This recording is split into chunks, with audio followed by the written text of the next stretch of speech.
voilà, déjà, je voulais vous remercier puisque en fait, vous nous donnez l'opportunité de partager ce travail finalement de toute l'équipe MAREP sur cette expérience d'IETP et donc d'utilisation d'un outil Klaxoon. Cette expérience qu'on va vous présenter avec ses points forts, ses points faibles, les certitudes que l'on a eues et les questionnements qui restent pour nous. Donc, je me présente quand même, je suis donc Aline Cazenave, je suis chargée de mission éducation thérapeutique dans la filière Neurosphinx, mais j'ai une double casquette puisqu'en fait, je suis également dans le centre de référence MAREP en tant que diététicienne et coordinatrice du programme d'éducation thérapeutique. Je veux bien la diapositive suivante. Donc, bien, on en vient à ce qui est le contexte qui a été le même pour tout le monde, cette fameuse crise sanitaire qui nous tient, et finalement l'annulation des séances d'éducation thérapeutique sur l'année 2020 qui a perduré sur l'année 2021. On avait donc cet isolement des familles par l'espacement du suivi, les annulations, les reports de consultation, et puis cette distanciation sociale qui s'installait avec l'arrêt des éducations en collectif, que les parents subissaient vraiment fortement. Cette atmosphère ambiante qui était très stressante pour ce Covid au départ, ce confinement total, etc. Et de notre côté, on voulait répondre malgré tout ça aux attentes éducatives des patients et de leurs familles. Et pour cela, on s'est dit que la seule façon de faire, c'était de revoir nos techniques de communication, voire les supports éducatifs. Je veux bien la dia suivante, s'il vous plaît. Donc, il se trouvait que juste avant le confinement de mars 2020, nous avions prévu un atelier en présentiel pour des parents d'enfants de 2 à 4 ans. Nous avions 12 familles inscrites, ce qui était quand même assez intéressant. Et la thématique qui était choisie était la préparation de la première rentrée en maternelle. Il faut savoir que les patients que nous suivons, pour eux, c'est une étape très importante parce qu'en fait, c'est la rentrée, certes, dans le monde collectif, dans le monde de l'apprentissage, etc. Mais nos enfants ont en fait un trouble du ressenti du besoin d'exonération des selles et donc sont bien souvent toujours en couche à cette époque-là. Donc, ça pose un gros problème d'intégration dans les écoles. Et donc, à ce stress ambiant du confinement se rajoutait toute cette culpabilité des parents, la honte, les peurs de l'incompréhension et toute cette méconnaissance des rouages administratifs. Donc, on se devait de trouver une solution pour les aider. Diapositive suivante. Donc, voilà, l'intitulé de cet atelier que l'on fait de toute façon tout à fait régulièrement chaque année, qui s'appelle « Ma première rentrée en maternelle », s'adresse à des parents d'enfants de 2 à 4 ans qui ont été opérés d'une malformation anorectale, voire, depuis un certain temps, on les a intégrés, des formes basses de maladie de Hirschsprung.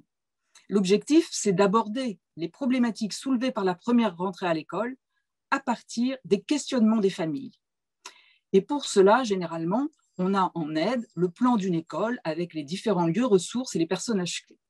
La méthode que l'on utilise lorsque nous sommes en présentiel, c'est le brainstorming et puis une échelle chronologique. Donc, nous nous sommes dit comment présenter ça en IETP, qui nous semblait être la seule forme de support que l'on pouvait avoir. Donc, il s'est trouvé qu'en février 2020, donc juste avant le confinement, je fasse la formation de l'UTEP de Montpellier avec Sylvie Fabre sur la mise en place de l'IETP. Donc, j'avais ces notions de choisir un outil de visioconférence, de prévoir un PPTX de fil conducteur, de réduire les messages à peu d'objectifs, d'adapter, de transformer l'outil éducation, de prévoir l'évaluation à la satisfaction. Donc, tout ça, j'avais reçu cette formation et donc et un peu également de mise en pratique. Et donc, en fait, j'avais bien intégré qu'il nous fallait avoir un fil conducteur très précis avec, comme on l'a vu dans les présentations précédentes, ces temps d'accueil, de présentation, temps de test de connexion, questions d'appel, des diapositives blanches en fait pour pouvoir intégrer les échanges des participants, puis la synthèse de l'évaluation. Donc à ce moment-là, nous nous sommes posé la question du choix de l'outil de communication. Je vous rappelle qu'on était dans le tout début et que donc en fait, eh bien, nous n'avons pas cherché à ce moment-là très loin dans l'outil de communication. Nous avons pris celui qui était à disposition au niveau de la filière Neurosphinx, à savoir GoToMeeting. Je pense que maintenant, nous changerions d'outil de communication.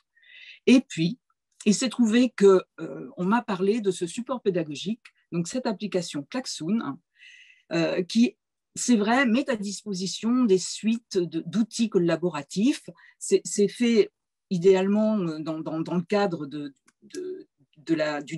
dynamiser des réunions d'échange au niveau des entreprises, mais ma foi, c'est tout à fait utilisable en ETP. Donc, ça permet d'insérer dans un déroulement de séance des activités de type post-it, nuage de mots, QCM, memory, texte à trous. Et ces activités, je vais vous le montrer, sont liées à une diapositive. Et l'intérêt que j'y trouve aussi, c'est que chaque étape est colligée dans un compte-rendu que l'on édite en fin de session. Donc, voilà un petit peu comment se présente le logiciel, donc Klaxoon. On a des tableaux de cette forme-là qui nous proposent, donc c'est tous les petits points sur les côtés orange, bleu, vert, rouge et violet, qui sont en fait des animations que l'on peut choisir. Donc on a le brainstorming, donc tout le monde sait, c'est exprimer ses idées et ses opinions, des quiz, donc pour pouvoir évaluer, des sondages pour tester l'opinion des participants, une animation un peu particulière qui est l'aventure. En fait, on se lance dans un parcours avec plusieurs étapes et c'est là où on peut retrouver des nuages de mots, des textes à trous, etc. Et puis, bon, des capsules qui permettent de créer des contenus. On a également des questions qu'ils appellent live, c'est-à-dire qui peuvent perdurer tout au cours de la présentation. Donc, c'est le petit tableau du bas. Et là, vous pouvez avoir des nuages de mots qui permettent d'organiser des brainstorming et qui permettent surtout pour moi de tester la température un peu du groupe à certains moments. Et puis, il y a des challenges, des votes, etc. Donc, on a à disposition des types d'animations que, en fait, on va ensuite relier aux différentes étapes de notre atelier. Donc, si vous regardez sur le tableau noir d'en haut, vous verrez « Présentez-vous ». Donc, en fait, ça va être le brainstorming qui va correspondre à la présentation des participants.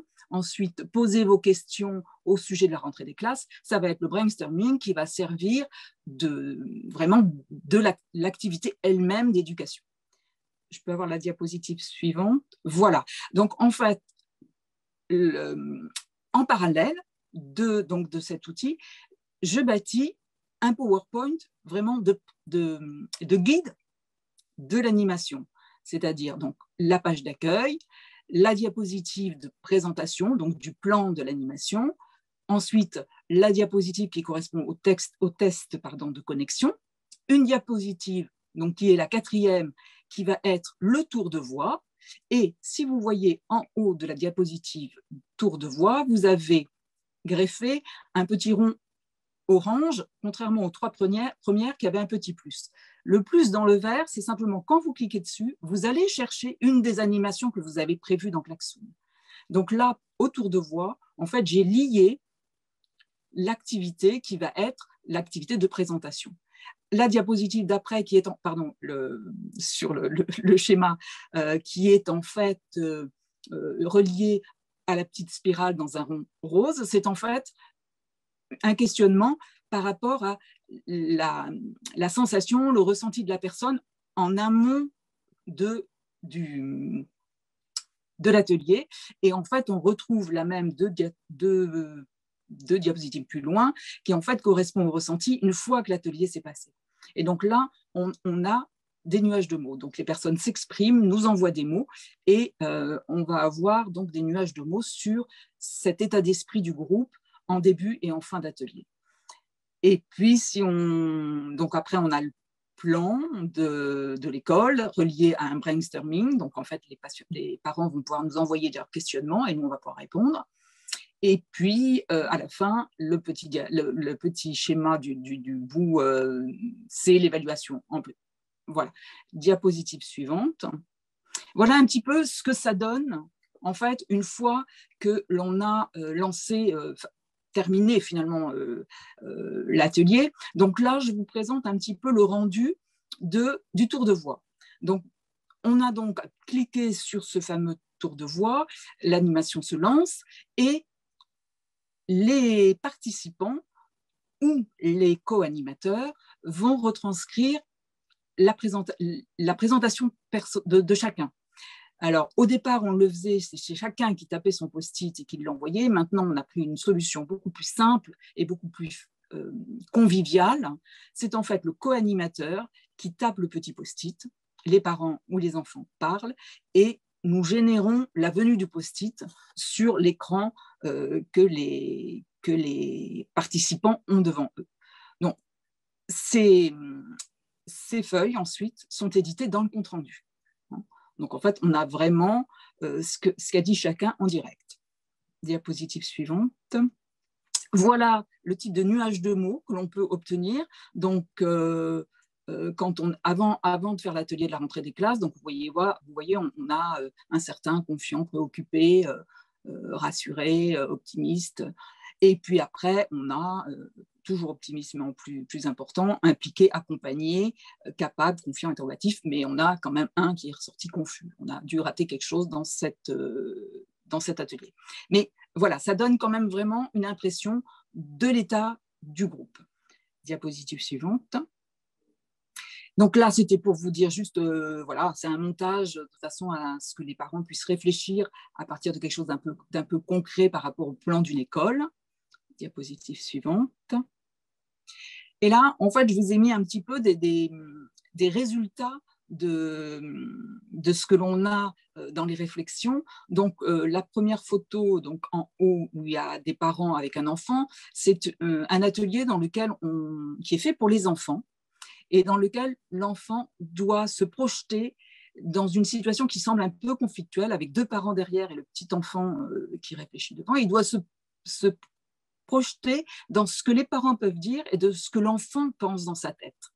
Donc, ça part dans tous les sens, mais on peut avoir certains enfants qui nous parlent de leur pathologie, de leur prise en charge, de conflits que ça peut avoir autour du traitement avec les parents.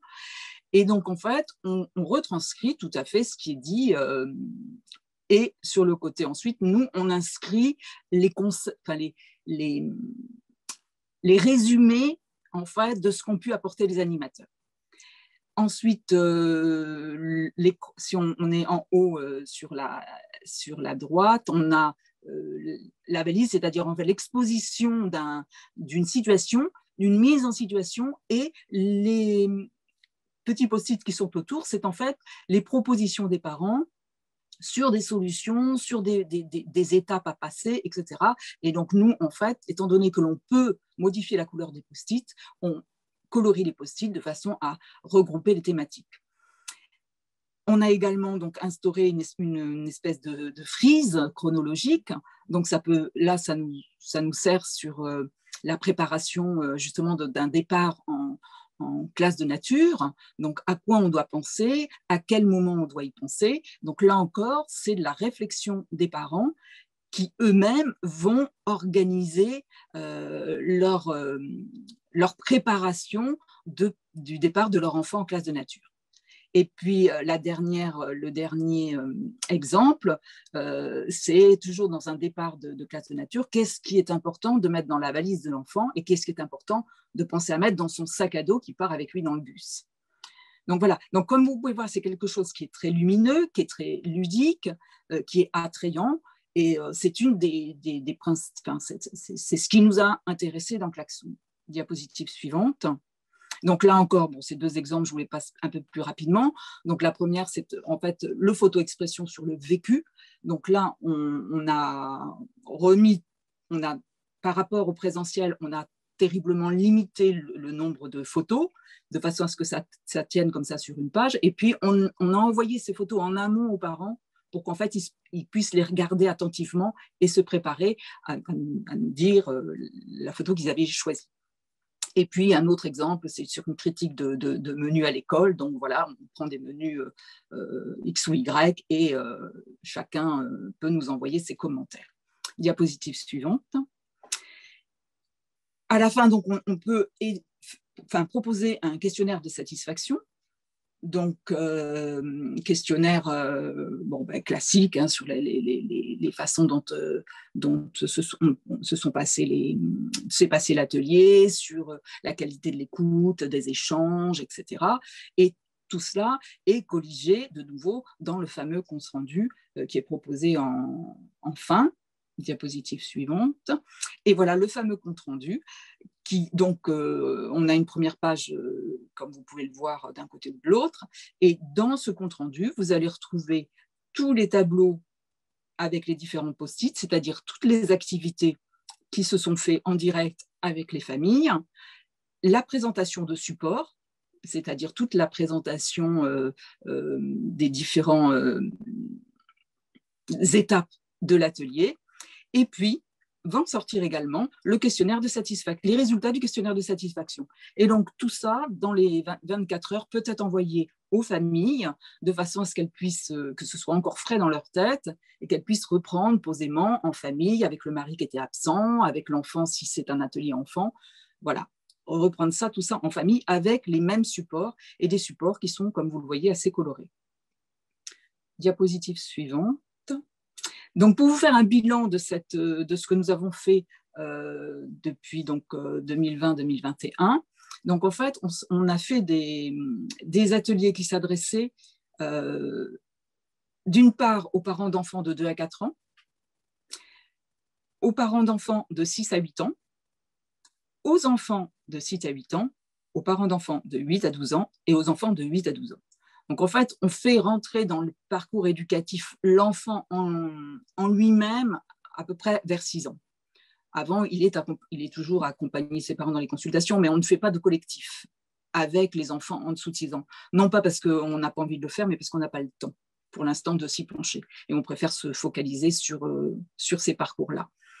Donc, vous voyez, ça représente tout de même un certain nombre de familles. On est dans les maladies rares, on n'en a pas tant que ça, mais bon, on en a. Et pour certains, on a quand même parfois beaucoup d'inscriptions.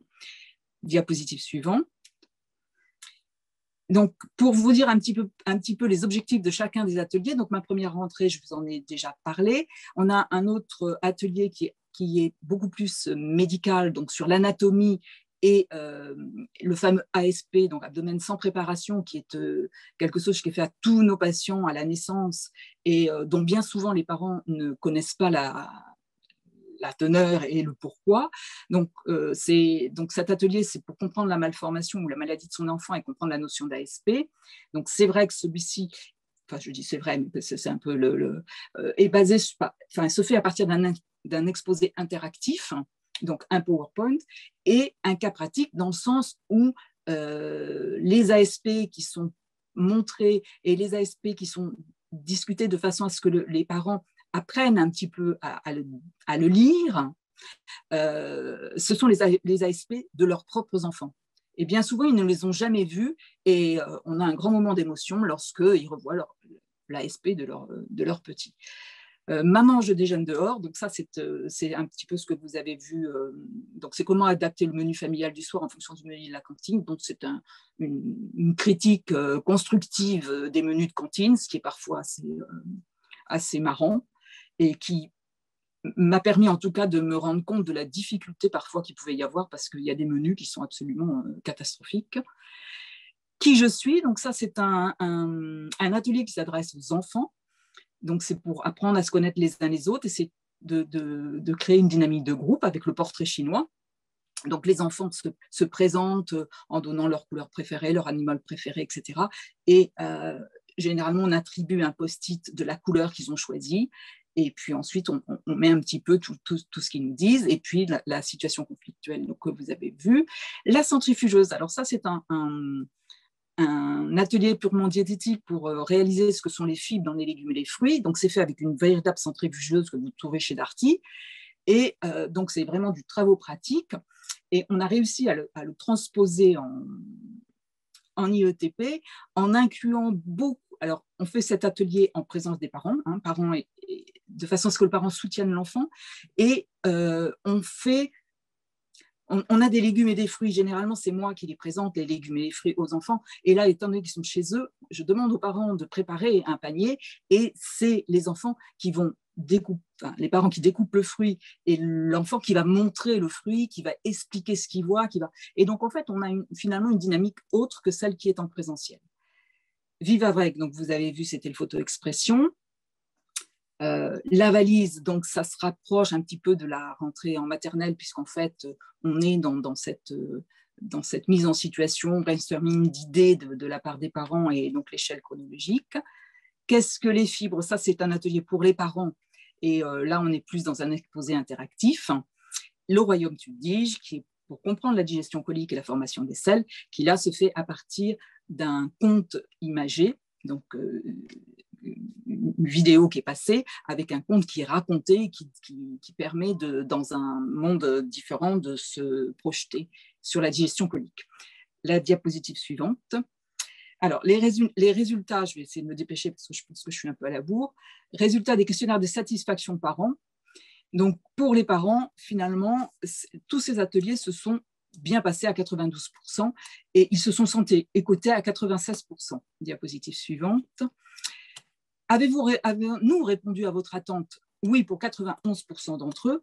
Et concernant la qualité des échanges, 88% estiment qu'il y a eu une bonne qualité dans les échanges. Pour les enfants, encore pour les parents, vous êtes-vous senti gêné par l'outil Internet? 77% disent non. Êtes-vous prêt à renouveler l'expérience d'IETP? 98% nous disent oui. Pour les enfants, à la question « Es-tu content d'avoir participé à cette rencontre ?» 80% disent oui. « T'es-tu senti écouté ?» 96% disent oui. À la question « As-tu été intéressé par les échanges avec les autres ?» 88% des enfants disent oui. Et à la question « Est-ce qu'il a été facile d'échanger avec les autres ?» 67% nous disent oui. Donc c'est assez paradoxal, mais parce qu'en fait, on a finalement des enfants qui disent avoir été contents des échanges, mais qui finalement n'ont pas beaucoup échangé entre eux. Bon, peut-être que c'est une question de libellé de questions. À la question « As-tu pu poser les questions que tu voulais ?» 50% simplement ont répondu oui. Et la question « As-tu envie de refaire cette expérience ?» Ils sont 83% à nous avoir répondu oui. Donc, de ces questionnaires, il ressort que l'IETP permet de garder le lien entre nous et les familles et entre les familles elles-mêmes. Ça ne peut pas remplacer le présentiel au niveau des échanges entre pairs et c'est plus compliqué quand même encore avec les enfants. Il est un peu compliqué de créer cette cohésion du groupe et cette confiance à l'intérieur du groupe, mais on voit que ça vient progressivement lorsque les groupes se retrouvent au cours du temps. Et par contre, ça permet une véritable réflexion individuelle de chacun et c'est plébiscité par tous. Maintenant, au niveau du résultat de questionnaire de satisfaction des animateurs et des observateurs, l'objectif était un petit peu de mesurer l'adhésion à l'IETP, à l'outil Klaxoon quand même qui était un peu compliqué à utiliser, d'identifier les pistes d'amélioration et d'essayer de voir quels conseils on pouvait donner à des futurs utilisateurs. Donc là, concernant les deux outils, GoToMeeting ou Klaxoon, 100% côté utilisateur et animateur, tout le monde a trouvé ça top. Ensuite, diapositive suivante, voilà. On s'est un peu focalisé sur Klaxoon, ce qui était quand même l'élément un peu clé et peut-être problématique. On a demandé à chacun de nous citer 3 points positifs et 3 points négatifs. Donc, dans les points positifs, on a la convivialité, l'interactivité, le dynamisme, la pédagogie, le graphique, car il faut dire que toutes les données, on peut les récupérer ensuite et on a des tableaux Excel pour tout. Donc, bon, un jour, quand on aura la possibilité, on essaiera peut-être d'aller plus loin dans leur exploitation. C'est très ludique. Et puis, on a l'édition de ce compte-rendu qui est quand même très intéressant. Les points négatifs, c'est que c'est quand même relativement peu intuitif, aussi bien dans la préparation du montage de l'atelier, que ensuite, même pour les parents dans l'utilisation du logiciel. Ensuite, on a des décalages, il est vrai, des bugs de synchronisation. Il y a des fois, on ne sait pas pourquoi, il y a des choses qui ne passent pas. On n'a pas encore réussi à identifier pourquoi, mais c'est quand même relativement rare. Et puis après, on a des latences, mais ça, c'est peut-être plus dû aux problèmes de connexion de l'hôpital en lui-même. Diapositive suivante. Côté animateur, donc les animateurs se sont sentis à l'aise à 80%. Ils ont tous très fortement ressenti l'implication des parents. C'était vraiment une implication à 80%, on les a vraiment sentis bien présents. Et puis l'implication des enfants, pour nous, ça a été beaucoup plus mitigé. On arrivait à les capter dans le sens animateur-enfant, mais on a eu beaucoup de difficultés à établir des connexions entre eux. Voilà. Et donc, c'est vrai qu'on s'est posé la question de savoir si l'outil virtuel posait des problématiques de frein. Voilà. Et puis, c'est vrai qu'avec les enfants, on a quand même un problème de concentration sur le temps. Et c'est pour ça qu'on a souvent demandé l'aide des parents par derrière. Du côté des observateurs, puisque toutes nos sessions quasiment ont eu un observateur présent, 84% ont senti les animateurs à l'aise dans l'animation de ces ateliers. Ils ont ressenti encore plus fortement finalement que nous, l'animateur, l'implication des parents. Donc en fait, on avait vraiment une dynamique avec les parents qui était très intéressante. Et la présence des parents a rendu encore plus intéressant les ateliers avec les enfants. C'est-à-dire que lorsque l'on avait un parent à côté qui soutenait et qui accompagnait son enfant, on avait beaucoup plus de participation de l'enfant. Et c'est vrai, voilà, donc en fait, pour la participation des enfants, les observateurs ont relevé la même chose que les animateurs, c'est-à-dire que globalement, c'était plus compliqué de les amener à participer. Voilà, donc la conclusion, c'est qu'en fait, cette IETP est plébiscitée par les familles, elle sera vraisemblablement poursuivie par le centre MAREF dans le temps, en fait, parce qu'elle va permettre d'intégrer des patients éloignés. Donc ça, nous, on va en effet travailler pour soit faire des ateliers pour ces patients éloignés qui ne peuvent pas se déplacer, soit travailler sur le mixte des deux, c'est-à-dire, comme on en parlait tout à l'heure, c'est-à-dire de mettre du présentiel avec du distanciel en même temps. L'utilisation de la plateforme Klaxoon, en fait, c'est un très gros investissement de prise en main, de préparation de séance, mais j'avoue que pour moi, puisque en fait c'est moi qui les formalise, j'ai fini par j'ai eu beaucoup de mal au début, mais maintenant ça y est, j'ai compris le mécanisme et ça va beaucoup plus vite. Et on se pose la question de savoir si ça n'accapare pas ou ne détourne pas un peu l'attention des familles. Ça peut être un peu un frein à l'échange des participants du fait du double écran, parce qu'en fait, on a d'un côté le GoToMeeting, enfin la visio, et de l'autre côté, l'écran, ce n'est pas un partage d'écran, c'est vraiment deux écrans séparés. Donc, il faut avoir un écran suffisamment grand pour avoir les deux en parallèle, ou alors choisir simplement d'avoir l'outil Klaxoon en vue. Par contre, c'est attrayant, c'est ludique, c'est dynamique, et puis ça nous génère donc ce fameux compte-rendu.